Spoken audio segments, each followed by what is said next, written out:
Queridos irmãos e irmãs, vamos entrar na liturgia do Sábado Santo, a Vigília Pascal, a vigília que está acima de todas as outras vigílias, porque nós vamos celebrar a solenidade da ressurreição do nosso Salvador. A liturgia da palavra é extensa. Temos 7 leituras com seus respectivos salmos responsoriais em cada uma delas. As 2 primeiras leituras do livro do Gênesis, da criação e do sacrifício de Abraão. As leituras seguintes do livro do Êxodo, a saída do povo da escravidão do Egito. Depois temos 2 leituras do profeta Isaías, uma do profeta Baruque e a última do Antigo Testamento do profeta Ezequiel. Aí no Novo Testamento já celebrando essa ressurreição gloriosa de Cristo, temos como primeira leitura a carta de São Paulo aos Romanos, capítulo 6, versículo de 3 a 11. O salmo responsorial, o salmo 117. E como evangelho, o evangelho de São Marcos, capítulo 16, versículo de 1 a 7. Como já podemos perceber pela longa liturgia da palavra, que esta missa, esta vigília é muito peculiar.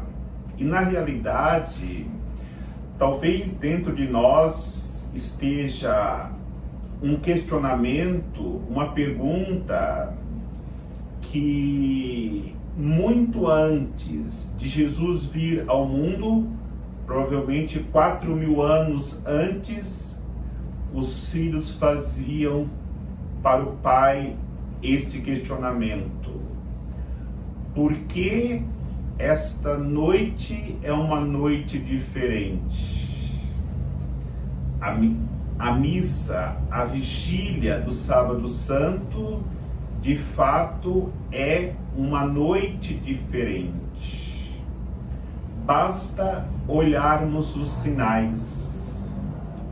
Porque a missa inicia-se com a bênção do fogo novo?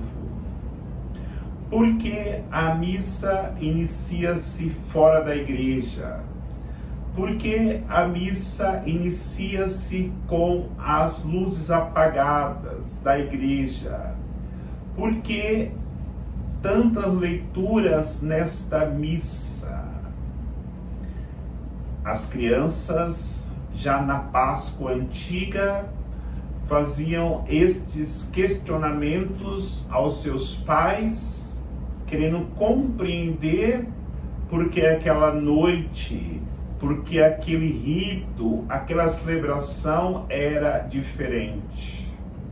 E aí, cada um como filhos querem perguntar para o pai porque essa missa da vigília pascal é diferente. Aí poderemos recorrer a leituras para explicar por que esta noite é diferente, já entendendo que a intenção é contar a longa história da salvação que Deus fez com seu povo na caminhada até a terra prometida, e consequentemente hoje nós desejamos, com a ressurreição de Cristo, também sermos introduzidos na terra prometida. Não mais uma terra que mana leite e mel, mas uma terra que nós iremos adorar. Vamos glorificar, vamos viver a alegria eterna que é o céu. Por isso, como os pais lá no Antigo Testamento, na Páscoa antiga, explicava para os filhos, eu quero nessa homilia explicar por que esta noite é uma noite diferente. Queridos filhos, recordamos, na primeira leitura já nos ensina que Deus criou o mundo, Deus criou tudo e foi criando. Faça-se a luz, faça-se o dia, faça o grande luzeiro, faça o pequeno luzeiro para presidir a noite, e ainda disse: façamos o homem a nossa imagem e semelhança. E deu para o homem a graça de dominar sobre toda a criação. E disse: crescei e multiplicai-vos. E Deus viu que tudo era bom. Mas nós sabemos, nossos pais pecaram, Adão e Eva. E essa realidade do pecado manchou essa relação que nós tínhamos com Deus. E por isso Deus quis nos resgatar e suscita o nosso pai Abraão, fazendo uma promessa para o nosso pai Abraão. É o que nos ensina a segunda leitura de hoje, quando Deus disse para Abraão: deixa a tua terra e vá para onde eu te enviar. Te farei a tua descendência tão numerosa como as estrelas do céu e a areia da praia. Deus concedeu tudo isso para Abraão. Inclusive, ele concedeu para Abraão aquilo que ele mais desejava, que era ter uma descendência. Fez com que Abraão, com sua esposa, tivesse Isaque. E no momento que Isaque já estava crescendo, já estava um rapaz, Deus pede: Abraão, pega o menino, sacrifica-o no Monte Moriá. Como obedecer um pedido desse de Deus? Abraão não entendeu, mas obedeceu. Pegou Isaque e subiu o monte para sacrificá-lo. Na hora que levantou o cutelo, levantou a faca para sacrificar o menino, Deus disse: não, Abraão, agora eu sei que de fato acreditas, tem fé. E Deus providenciou um cordeiro que foi sacrificado no lugar do menino. É claro que na história da salvação, esta leitura já prefigura que Deus providenciará um cordeiro, que é seu filho, para ser sacrificado em nossos lugares por causa das nossas faltas, dos nossos pecados. E o povo continua na desobediência, mesmo Deus fazendo aliança com o seu povo através de Abraão.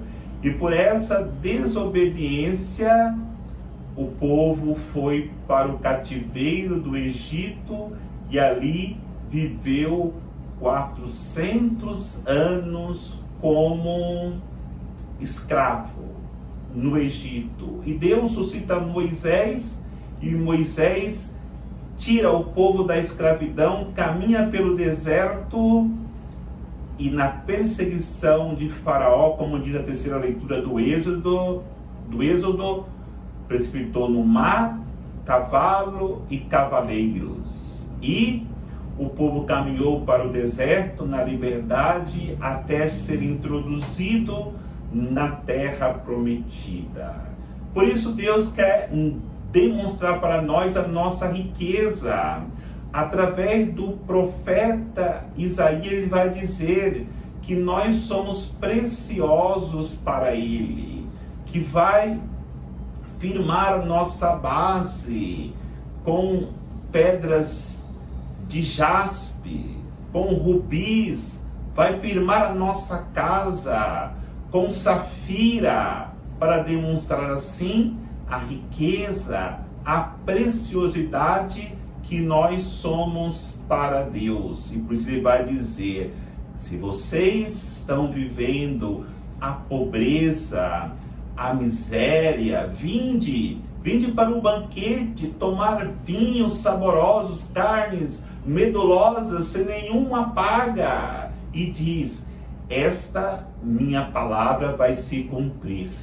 Da mesma maneira que a chuva que cai do céu não volta sem fazer o seu efeito, assim também a minha palavra, dita pelos profetas, dita pelos patriarcas, estas palavras se cumprirão se nós formos como Abraão, obedientes e pessoas de fé que acreditam firmemente na palavra de Deus. Por isso, através do profeta Baruque, Deus vai dizer que vai derramar sobre nós uma água pura, mas nós precisamos renunciar o mal e entrarmos pelo caminho do bem, nos ensinando que é necessário nós não darmos para o inimigo a nossa herança.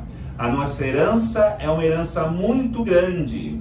A nossa herança é uma herança eterna que conquistaremos no momento que nós caminharmos no caminho da santidade que Deus vai abrindo à frente para nós através do seu Filho Jesus, que nascerá e dará para nós forças, continuarmos sempre a nossa caminhada. E pelo profeta Ezequiel, ele vai dizer que tirará do nosso peito esse coração de pedra e nos dará um coração de carne, um coração que será capaz de amar, infundirá em nós o seu Espírito. Queridos irmãos, esta é a história da nossa salvação. Por isso que essa noite é uma noite diferente. E nessa noite nós iremos renovar o nosso batismo, renovar as nossas promessas batismais, renunciando a Satanás e professando a nossa fé. A segunda leitura nos ensina isso no momento que diz que nós somos batizados em Cristo.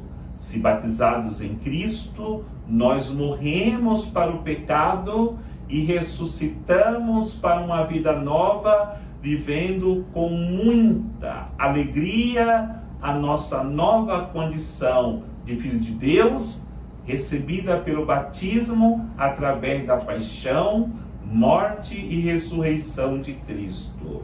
Quando nós fizermos esta experiência que Deus preparou para nós, para a nossa salvação, nós faremos como estas mulheres do Evangelho de hoje, que haviam constatado que Jesus havia sido crucificado, que Jesus havia sido sepultado, mas de madrugada elas foram ao sepulcro para chorar o seu Senhor, mas no entanto o coração dessas mulheres, pelo amor que elas sentiam por Cristo, ainda estavam cheios de esperança.